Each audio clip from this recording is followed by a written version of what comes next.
हूँ हड़िया के कुसना, पिया हूँ आप सुन रहे हो कपिल दास मरकाम का मिक्स किया हुआ गाना। औ बोतल में दारू बैकुंठपुर में कर्मा हुआ थे, बैकुंठपुर में कर्मा हुआ थे। नाचे आबे मोर मयारू, नाचे आबे मोर मयारू।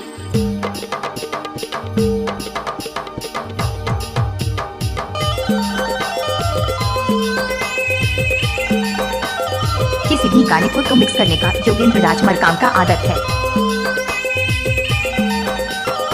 आप सुन रहे हो कपिल बाबू का मिक्स किया हुआ गाना ग्राम बंजर टोला के रहने वाले राजा।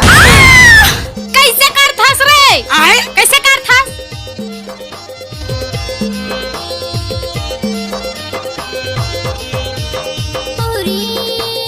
हायरी माटी की मादर सुघरबाजी, रिजे रिजे चढ़ा चढ़ी नाची माटी की मादर यबड़बाजी। ओरी हायरी माटी की मादर सुघरबाजी, रिजे रिजे चढ़ा चढ़ी नाची माटी की मादर जबरबाजी।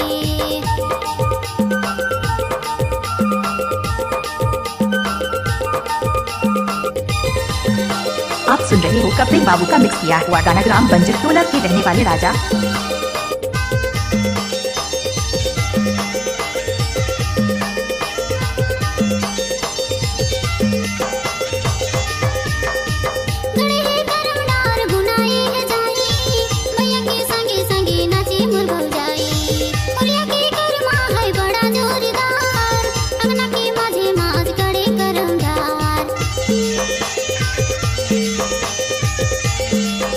योगेंद्र राज मरकाम जी ग्राम बंजर टोला के रहने वाले।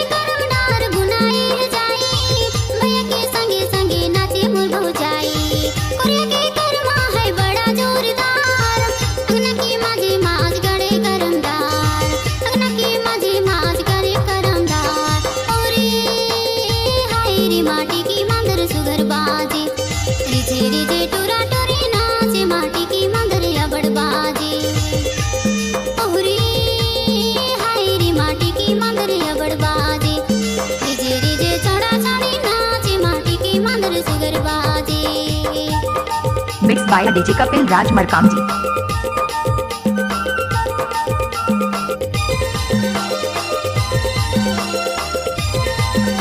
स्टेज में खाना बनाने का तो मरकाम जी का तो दाएं हाथ का खेल है।